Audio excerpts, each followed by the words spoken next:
The fluorescent lights of the Hart Senate office building cast harsh shadows across the marble floors as Senator Victoria Hawthorne adjusted her navy blazer one final time. At 42, she had mastered the art of political composure. But something about today's scheduled interview made her pulse quicken in an unfamiliar way. Her press secretary, Marcus, had briefed her thoroughly about the journalist from the Washington Herald who would be asking questions about the recent infrastructure bill. But he had failed to mention one crucial detail. The woman who walked through. Her office door was nothing like the seasoned political reporters Victoria was accustomed to facing. Elena Rodriguez moved with the confident stride of someone who owned every room she entered, her dark hair pulled back in a sleek ponytail that revealed sharp cheekbones and intelligent brown eyes that seemed to catalog every detail of the senator's office. She wore a charcoal gray suit that was professional yet couldn't hide her athletic build. And when she extended her hand for a greeting, Victoria noticed the firm grip and the small scar across her knuckles.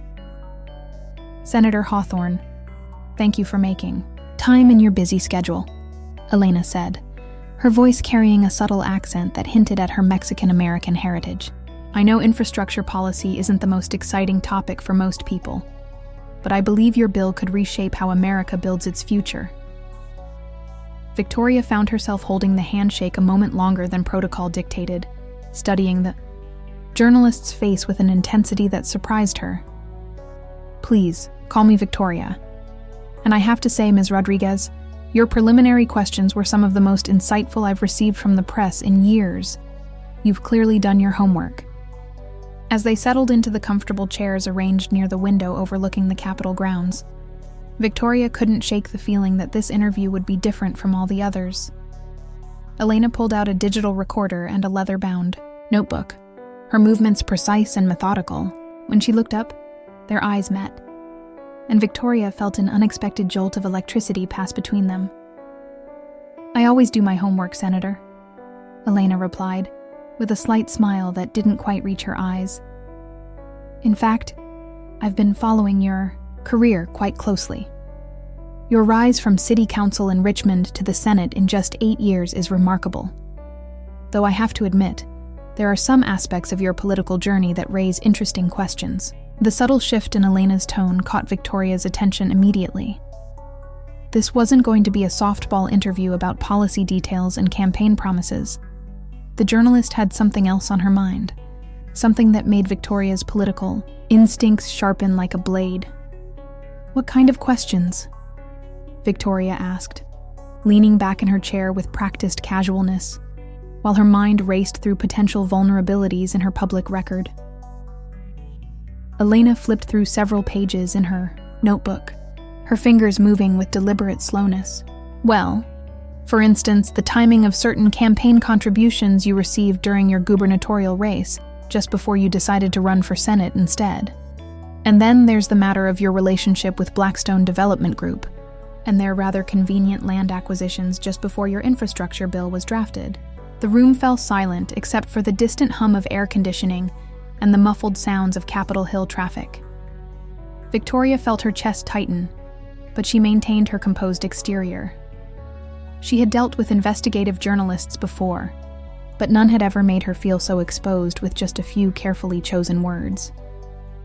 "I'm not sure what you're implying, Ms. Rodriguez," Victoria said, her voice taking on the measured tone she used during hostile committee hearings. "All my campaign contributions are a matter of public record, and I can assure you that my infrastructure bill was drafted with the best interests of the American people in mind." Elena's eyes never left Victoria's face as she continued. "I'm not implying anything, Senator. I'm investigating. There's a difference." She paused, clicking her pen with a soft rhythm that seemed to echo in the tense space between them. "I've spent the last 6 months following paper trails, interviewing sources, and piecing together what appears to be a very interesting pattern of coincidences surrounding your political career." Victoria stood abruptly, walking to the window, where she could see tourists gathering on the Capitol steps below. She needed a moment to process what was happening, to understand why this particular journalist was affecting her so strongly. When she turned back, she found Elena watching her with an expression that seemed to combine professional determination with something softer, more personal. You know, Victoria said, moving to her desk and picking up a crystal paperweight shaped like the state of Virginia. Most journalists who come here are looking for quotes to support stories they've already written in their heads. But you're different, aren't you? You're actually hunting. Elena closed her notebook and stood, matching Victoria's height almost exactly. I'm looking for the truth, Senator. Nothing more, nothing less. And I have a feeling that the truth about Victoria Hawthorne is far more complex and interesting than the carefully crafted public image you've spent years building. The two women stood facing each other across the office, the late afternoon sun streaming through the windows and creating patterns of light and shadow that seemed to dance between them. Victoria felt something shifting inside her, a recognition that this encounter was about more than politics or journalism. There was an undeniable attraction pulling her toward this woman who represented everything that could destroy her career. I think, Victoria said slowly, that this conversation is just getting started. But perhaps we should continue it somewhere more private. Are you free for dinner? Elena's eyebrows rose slightly, and for the first time since entering the office, she seemed genuinely surprised. Are you asking me on a date, Senator? Or are you trying to buy my silence with a good meal? Victoria laughed, a genuine sound that filled the formal office with unexpected warmth. Maybe both. Maybe neither. I guess you'll have to accept to find out. The journalist gathered her things with deliberate movements, clearly weighing her options. When she reached the door, she turned back with that enigmatic smile that was already becoming familiar to Victoria. 7 o'clock, the monocle, and Senator? Elena paused, her hand on the doorframe. Bring your appetite for more than just food. This story is far from over. As the door closed behind Elena Rodriguez, Victoria Hawthorne stood alone in her office, knowing that her carefully ordered world was about to become very complicated indeed. The Monocle restaurant buzzed with the familiar energy of Washington power players conducting business over expensive wine and perfectly prepared steaks. Victoria Hawthorne sat in a corner booth, partially hidden from the main dining room, her fingers nervously tracing the rim of her water glass. She had arrived 10 minutes early, a breach of protocol for someone of her stature. But she couldn't shake the restless energy that had plagued her since Elena Rodriguez walked out of her office. She had changed clothes 3 times before settling, on a burgundy silk blouse and black slacks, telling herself it was simply about looking professional while knowing deep down that she wanted to look attractive for the woman who was investigating her potential downfall. The contradiction wasn't lost on her, and it made her stomach churn with a mixture of excitement and dread. Elena appeared at precisely 7 o'clock, scanning the restaurant with the same methodical attention she had shown in Victoria's office. She had traded her business suit for dark jeans and a cream-colored sweater that softened her angular features without diminishing her intensity. When her eyes found Victoria's across the crowded room, that same electric current passed between them, stronger now in the intimate lighting of the restaurant. Senator, Elena said as she slid into the booth across from Victoria, I have to admit, when I started investigating you, I never imagined we'd end up having dinner together. Victoria signaled the waiter for wine, needing something to steady her nerves. Please, we're off the record here. Call me Victoria, and I have to ask, are you recording this conversation? Elena's laugh was rich and genuine. Would you believe me if I said no? She pulled out her phone and made a show of turning it off completely, then placed it face down on the table. There. No recording devices, no hidden microphones, just 2 women having dinner and getting to know each other. Is that what this is?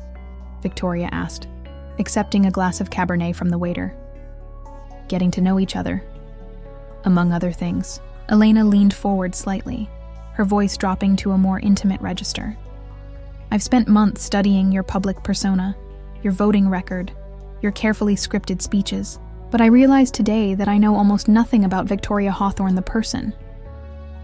Victoria took a sip of wine, using the moment to study Elena's face in the flickering candlelight. What do you want to know? Everything, Elena replied without hesitation. Why did you really go into politics? What keeps you awake at 3 in the morning? What makes you laugh when no one's watching?" She paused, her expression growing more serious. "And why did you invite me to dinner when you know I'm investigating you?" The directness of the question caught Victoria off guard. She had spent her entire political career deflecting personal inquiries, redirecting conversations toward policy and public service. But something about Elena's unwavering gaze made her want to be honest for the first time in years. "Because," Victoria said slowly, "in 20 years of public life, you're the first person who's looked at me and seen someone worth investigating rather than someone worth using."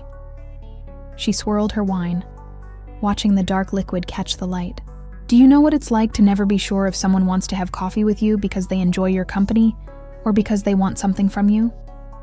Elena's expression softened almost imperceptibly. "Actually, I do. Being an investigative journalist means people are either trying to use you to expose their enemies or avoiding you like you carry some contagious disease. Genuine connections are rare."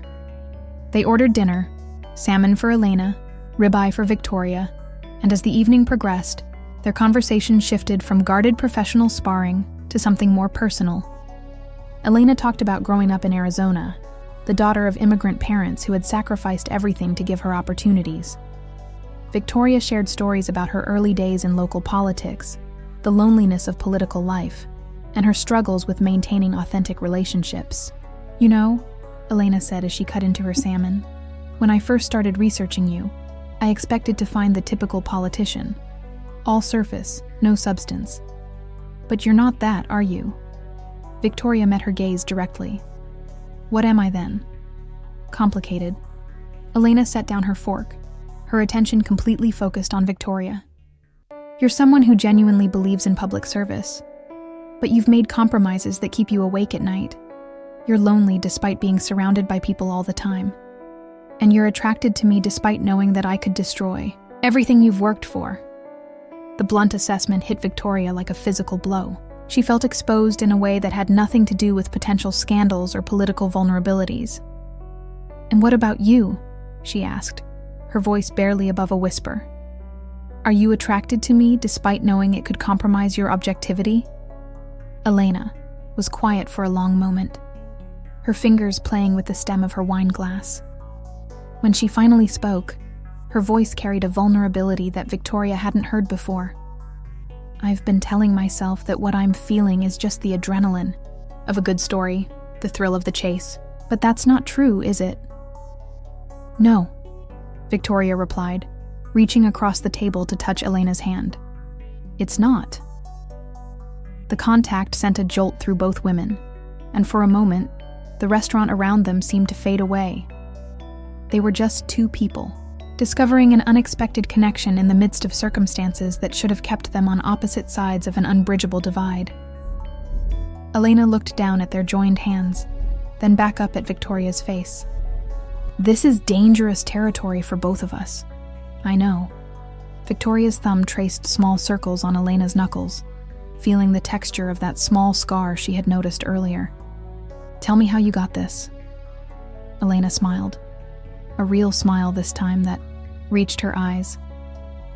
"Rock climbing accident when I was in college. I was trying to impress a girl I had a crush on." She paused, seeming to realize what she had just revealed. "I tend to make questionable decisions when I'm attracted to someone." Victoria felt her heart race at the casual admission, at the implication behind Elena's words. "And now? Now I'm having dinner with a US senator who I'm actively investigating, holding her hand in a public restaurant and trying to convince myself that I haven't completely lost my professional judgment." Elena's voice carried both humor and genuine concern. "So yes, I'd say my track record for questionable decisions remains intact." They finished dinner in a bubble of intimacy that felt both thrilling and terrifying. As they prepared to leave, Elena gathered her purse and jacket, then turned to Victoria with an expression that seemed to wrestle with competing impulses. "Victoria," she said, using her first name for the first time that evening, I need you to understand something.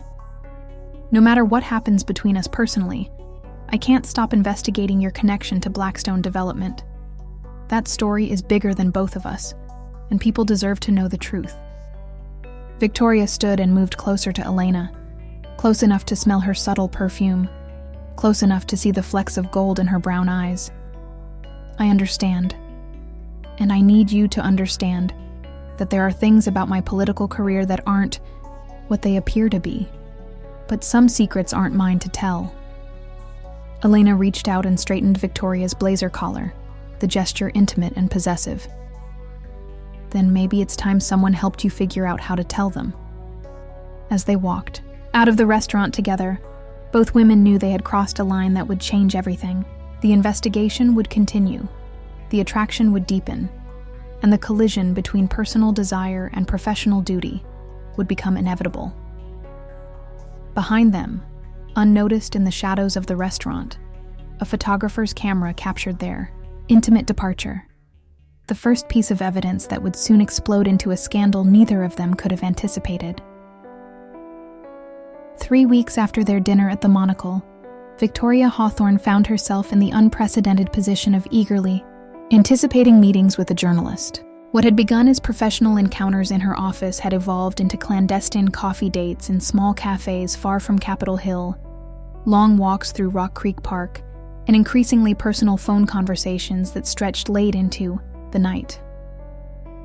Elena had been relentless in her investigation, but she had also been scrupulously fair, presenting Victoria with each piece of evidence she uncovered and allowing her to respond before drawing conclusions. The Blackstone Development story was indeed complex, a web of campaign contributions, real estate deals, and policy decisions that, while not illegal, painted a picture of a political system where influence and access were commodities to be bought and sold. "The problem," Elena said as they sat on a bench overlooking the Potomac River on a crisp October afternoon, "is that your infrastructure bill benefits Blackstone's properties in Virginia, Maryland, and North Carolina by approximately $40 million, and your campaign received significant contributions from Blackstone executives and their family members just before you announced your Senate run." Victoria watched a crew team glide across the water, their oars cutting through the river in perfect synchronization. The contributions were legal and properly reported, and the infrastructure improvements will benefit thousands of communities across 3 states. "I know," Elena replied, pulling her jacket tighter against the autumn chill. "That's what makes this so complicated. You're not a corrupt politician taking bribes. You're a good person operating within a corrupt system, and somehow that makes the story even more important." Victoria turned to study Elena's profile, noting the way the afternoon light caught the sharp line of her jaw.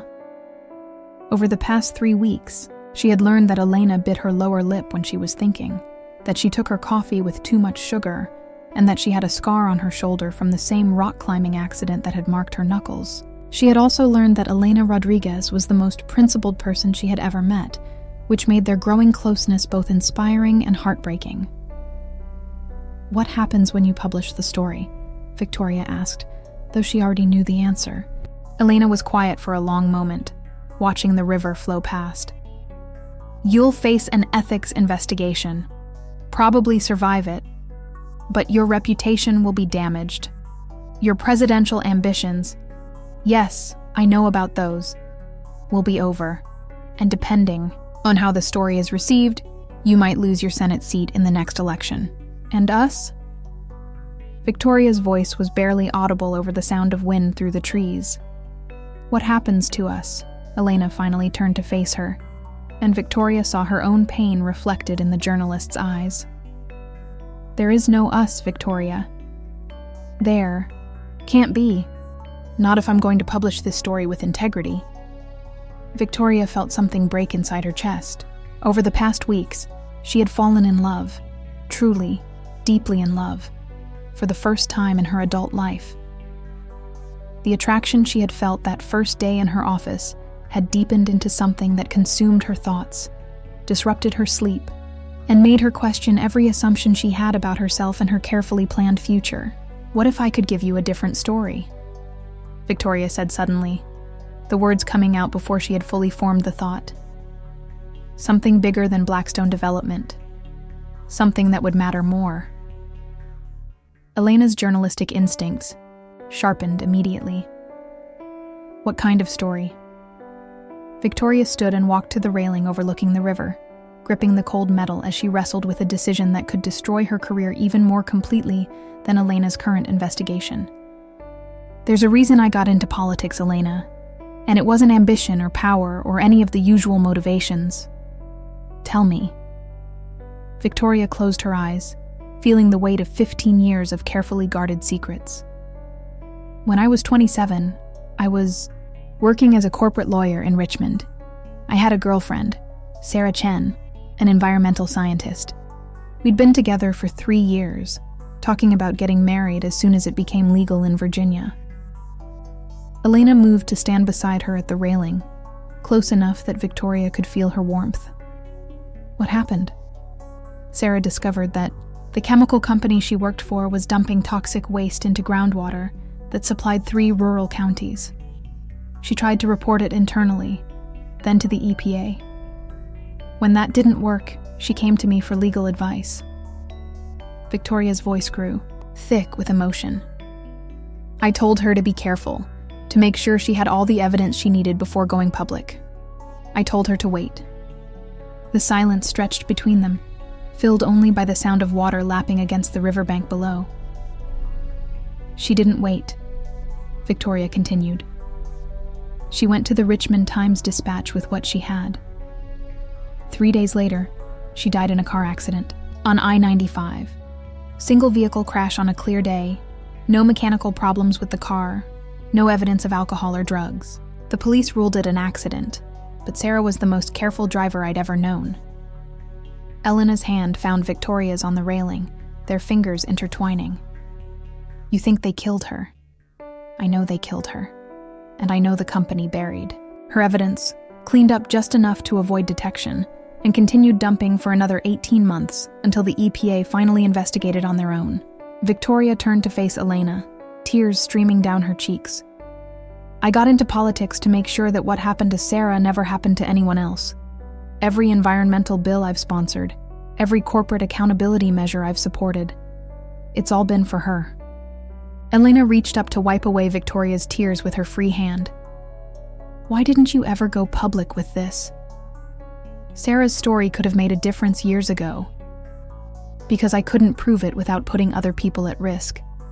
And because Victoria's voice broke completely. Because I blamed myself for her death.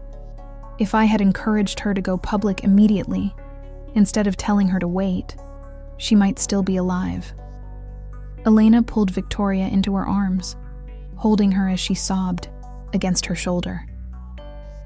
It wasn't your fault, she whispered. You couldn't have known. They stood holding each other as the sun set over the Potomac. 2 women whose professional lives demanded objectivity and emotional distance, allowing themselves this moment of pure human connection. The company, Elena said finally, her voice muffled against Victoria's hair. What was the name of the company? Victoria pulled back to look at her, understanding immediately where Elena's mind was going. Hartwell Chemical, owned by Hartwell Industries, which is owned by Blackstone Development Group. Victoria nodded grimly. They're the parent company. That's why I couldn't vote against policies that would hurt them too much. I needed them to trust me, to let me get close enough to find evidence of what they did to Sarah. The infrastructure bill includes environmental monitoring requirements that will make it impossible for them to cover up future violations. Elena stepped back, her journalistic mind clearly racing through the implications. Victoria, this changes everything. This isn't about political corruption. This is about corporate murder and a 15-year quest for justice. It's also about a U.S. senator who may have compromised her ethical obligations in pursuit of personal vengeance, Victoria replied. Either way, my career is over when this comes out.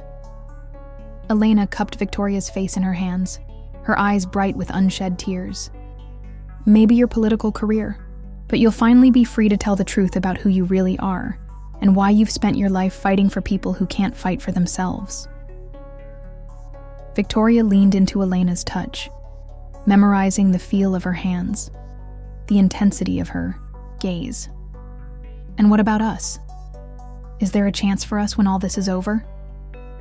Elena's answer came in the form of a kiss, soft, desperate, and full of promise and heartbreak in equal measure. When they broke apart, both women were crying. "I don't know," Elena whispered against Victoria's lips, "but I know I love you, and I know that's going to make what comes next the hardest thing either of us has ever done." As they walked back to their cars in the gathering darkness, neither woman noticed the telephoto lens capturing their embrace from across the river, or the black sedan that had been following them for the past week. The story was about to become much bigger than either of them had imagined. The photograph appeared on the front page of the Washington Post at a.m. on a Tuesday morning that would forever divide Victoria Hawthorne's life into before and after. The image was damning in its intimacy. Victoria and Elena locked in an embrace beside the Potomac River, their faces turned toward each other with unmistakable love and longing. The headline read, "Senator's Secret Romance with Journalist. Investigating her raises ethics questions." Victoria stared at the newspaper spread across her kitchen table, her coffee growing cold as she read the accompanying article that detailed their dinner at the Monocle, their private meetings, and their growing relationship. The reporter had done thorough work, interviewing restaurant staff, tracking their movements through credit card records, and painting a picture of a senator who had compromised her position with a journalist who should have maintained professional objectivity. Her phone began ringing at a.m. and hadn't stopped since. Marcus, her press secretary, had arrived at her Georgetown townhouse by 7, his usually impeccable appearance disheveled and his expression grim. "We need to get ahead of this," he said, pacing the length of her living room while simultaneously fielding calls and monitoring news coverage on his tablet. "The Senate Ethics Committee is already asking questions. CNN wants a statement by 9, and Senator Morrison is calling for your immediate resignation." Victoria sat on her sofa, still in her robe, feeling strangely calm in the eye of the hurricane that was destroying her career. "What does Elena's paper say?" Marcus stopped pacing and looked at her with something approaching sympathy. "The Herald released a statement saying that Ms. Rodriguez has been removed from the Blackstone development story due to conflict of interest. They're conducting an internal review of her conduct." The news hit Victoria like a physical blow. She knew what internal review meant in journalism. Elena's career was in jeopardy, possibly over. The woman who had dedicated her life to uncovering truth and holding power accountable was now facing professional destruction because she had fallen in love with the wrong person. Victoria's phone buzzed with a text message from Elena. "Can you meet me at the coffee shop on M Street? We need to talk." 20 minutes later, Victoria sat across from Elena in the same small cafe where they had shared their first unofficial conversation 3 weeks earlier. Elena looked exhausted, her eyes red-rimmed and her usually perfect hair pulled back in a messy ponytail. She clutched a cup of coffee like a lifeline, her hands trembling slightly. "I'm so sorry," Elena said before Victoria could speak. "I should have seen this coming. I should have been more careful." Victoria reached across the small table and took Elena's hands in hers, not caring who might see or photograph them now. "This isn't your fault. We both knew the risks. My editor pulled me off the Blackstone story," Elena continued, her voice hollow. 23 years of journalism, and I compromised my integrity for..." She looked up at Victoria, her eyes filling with tears. "For the most important thing that's ever happened to me. Elena, listen to me." Victoria leaned forward, speaking urgently. "The Blackstone story doesn't die with you being removed from it. You can pass your research to another journalist. Sarah's story still needs to be told." Elena shook her head. "Who's going to trust information gathered by a compromised journalist? Everything I've found will be tainted by this scandal. Blackstone's Lawyers will claim I was biased from the beginning, that I was working with you to create a false narrative.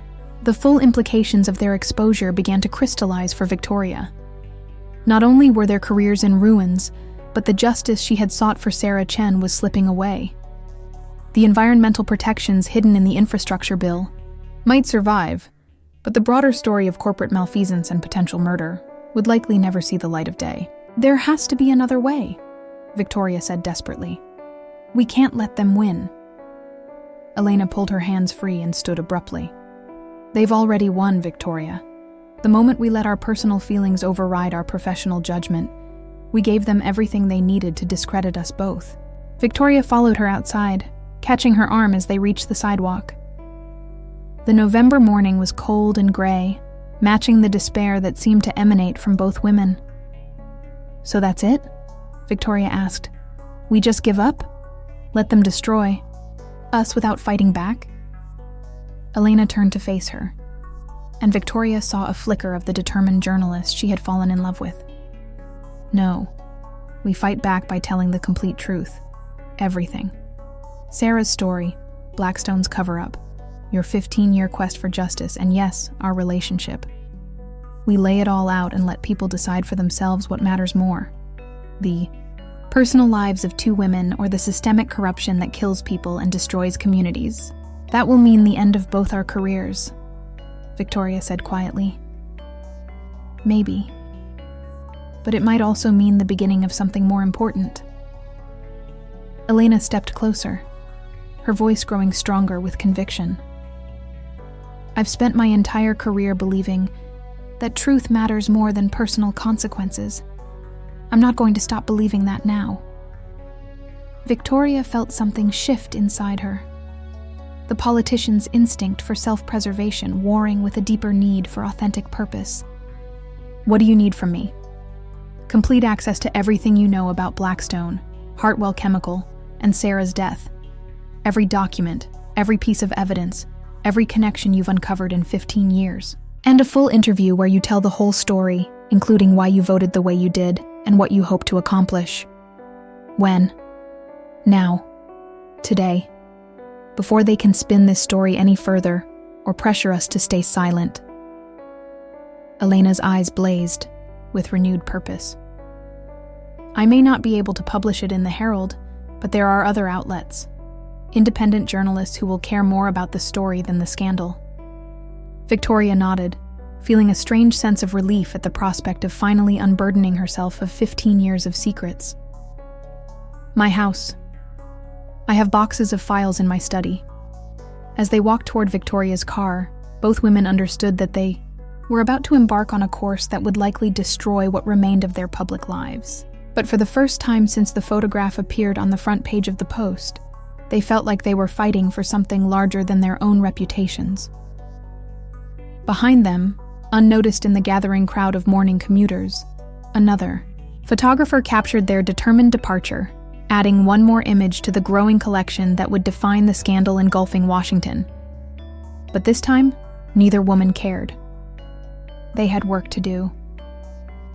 6 months after the scandal broke, Victoria Hawthorne stood in the small apartment she had rented in Alexandria after selling her Georgetown townhouse to pay legal fees.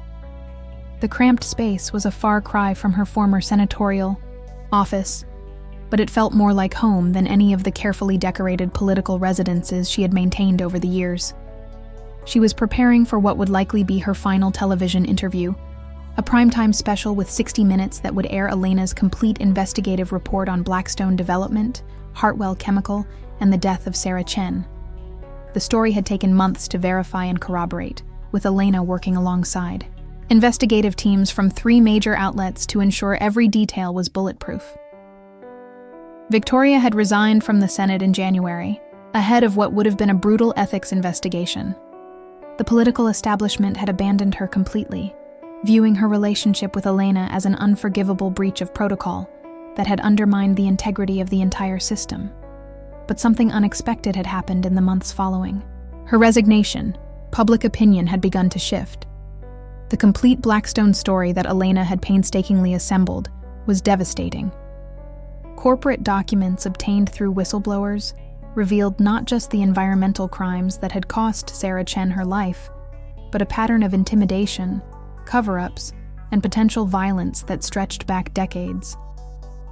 The story had triggered federal investigations, congressional hearings, and criminal charges against 17 Blackstone executives. Elena appeared in the doorway of Victoria's small living room, looking more relaxed than she had in months. She had left the Washington Herald after refusing to accept a transfer to the sports desk, and had spent the past several months working as a freelance investigative journalist. The Blackstone series had been picked up by outlets across the country and was being considered for a Pulitzer Prize. "You ready for this?" Elena asked, settling onto the couch beside Victoria. "I think so." Victoria straightened her jacket, a simple black blazer she had bought off the rack, a far cry from the designer suits of her political days. Strange to think that after tonight, everyone will know the whole story. The 60 Minutes interview had been Elena's idea. She had argued that Victoria deserved the chance to explain her actions in her own words, to show the public that her relationship with Blackstone Development hadn't been about corruption, but about a grieving woman's long quest for justice. The network had been initially skeptical, but the strength of Elena's investigative work and the public's growing sympathy for Victoria had eventually convinced them. "There's something I need to tell you before we go," Elena said, taking Victoria's hand. "I've been offered a job, staff position at ProPublica, leading their environmental crimes unit." Victoria felt her heart skip, though she tried to keep her expression neutral. "That's wonderful, Elena. It's exactly the kind of work you were meant to do. It's in New York." The words hung in the air between them. Over the past 6 months, as they had worked together to expose the truth about Blackstone, their relationship had deepened and strengthened. They had weathered the worst of the scandal together, supporting each other through congressional hearings, legal depositions, and the complete destruction of their former lives. Victoria had never been happier, despite losing everything she had worked for professionally. "When do they need an answer?" Victoria asked. "I already gave them one," Elena replied, her voice soft. "I told them I needed to discuss it with the woman I'm planning to spend the rest of my life with." Victoria turned to stare at Elena, her heart racing. "Elena, I know it's not the most romantic proposal," Elena continued, her eyes bright with unshed tears. "But I figure if we can survive a congressional investigation and a media circus together, we can probably handle marriage." Victoria kissed her then, deep and desperate and full of all the love she had been afraid to fully express during the uncertainty of the past months. When they broke apart, both women were crying. "Yes," Victoria whispered against Elena's lips. "Yes to marriage, yes to New York, yes to whatever comes next as long as we face it together." The television studio was smaller than Victoria had expected, with harsh lights and an intimate interview setup that felt simultaneously exposing and protective. The host, a veteran journalist whose reputation for fairness had survived decades in the business, guided Victoria through the story with respectful but thorough questions. Victoria found herself speaking with a freedom she had never experienced in political interviews. She talked about Sarah's death, her own guilt and determination, the compromises she had made within a corrupt system to get close enough to find the truth. She spoke about falling in love with Elena, despite knowing it could destroy everything, and about learning that some things mattered more than political careers. "Senator Hawthorne," the host said near the end of the interview, "you've lost your political career, faced public humiliation, and been forced to rebuild your entire life. Do you have any regrets?" Victoria thought of Sarah Chen, of the environmental protections that were now law because of the infrastructure bill, of the Blackstone executives who would face justice for crimes they thought they had gotten away with decades ago. She thought of Elena, waiting for her in the green room, and the future they would build together far from the corridors of power. "I regret that it took me 15 years to find the courage to tell the complete truth," she said finally. "I regret that Sarah didn't live to see justice done. But I don't regret loving Elena Rodriguez. and I don't regret choosing truth over political survival. When the interview aired 3 weeks later, the response was overwhelming. Victoria received thousands of messages from people who saw her story, not as a scandal, but as a love story. The story of a woman who had learned that integrity mattered more than power, that justice was worth any personal cost, and that love could bloom even in the most impossible circumstances. Elena's environmental crimes unit at ProPublica became one of the most successful investigative teams in journalism, holding corporations accountable and giving voice to communities that had been silenced by money and influence. Victoria found work as a consultant for environmental justice organizations, using her political expertise to craft legislation and lobby for causes she believed in. They were married on a beach in Maine the following summer, surrounded by the small circle of friends and family who had stood by them through the scandal. Victoria's former political colleagues were notably absent, but Elena's newsroom friends filled the celebration with warmth and laughter, and stories of the couple's unlikely romance. As they danced together under string lights hung between weathered pilings, Victoria whispered in Elena's ear, "Do you think we would have found each other if we had met under different circumstances?" Elena pulled back to look at her wife's face, seeing the contentment there that had replaced the careful political mask Victoria had worn for so many years. "I think we were always meant to find each other," she replied. "The circumstances just made us fight harder for what we discovered." The wedding photographer, a friend of Elena's from her early journalism days, captured the moment. Two women in simple white dresses, holding each other close as the Atlantic Ocean crashed against the rocks below. It was an image that would later appear in magazines and newspapers, not as evidence of scandal this time, but as a symbol of love triumphing over adversity. Later that evening, as their guests mingled on the deck of the small seaside inn where they were staying, Victoria and Elena found themselves alone for a few minutes on the beach. The sun was setting over the water, painting the sky in shades of pink and gold that seemed almost impossibly beautiful. "I never thanked you properly," Victoria said, taking Elena's hand as they walked along the water's edge. "For what?" "For seeing who I really was underneath all the political performance. For believing that the truth was worth telling even when it cost us everything." Victoria stopped walking and turned to face Elena. "For loving me enough to risk your career for justice." Elena smiled, the same enigmatic expression that had captivated Victoria in her Senate office over a year ago. "You know what I realized during all of this? The story I thought I was investigating, about political corruption and corporate influence, that wasn't the real story at all." "What was the real story?"